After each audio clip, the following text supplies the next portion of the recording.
Bonjour à toi, courageux collégien. Plutôt Aristo ou Gouttière?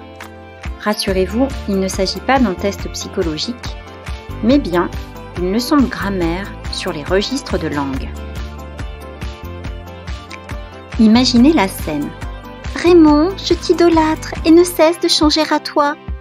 No stress, Germaine, moi aussi je te kiffe. Il y a de fortes chances pour que Germaine soit un peu déçue de cet entretien.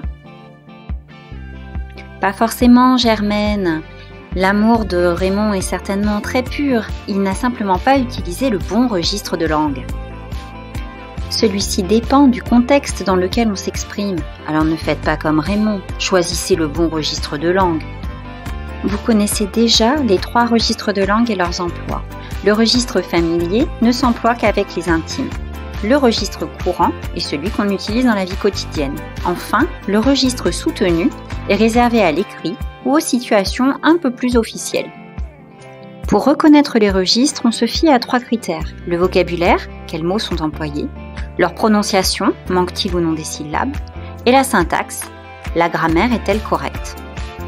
Dans l'exemple « t'as pas fait tes devoirs », le vocabulaire est relâché car « devoir » remplace « devoir », « t'as pas » remplace « tu n'as pas » et les constructions sont incorrectes, il manque la double négation et l'inversion sujet-verbe dans une question. Dans la vie quotidienne, le registre courant permet d'être compris rapidement et par tout le monde.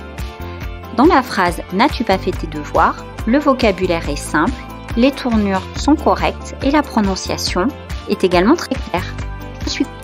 Enfin, le dernier exemple, « N'as-tu point fait diligence à la requête de ton enseignant ?» peut nous paraître ridicule, car on emploie peu le niveau de langue soutenu à l'oral. Il faut en revanche l'employer le plus souvent possible à l'écrit.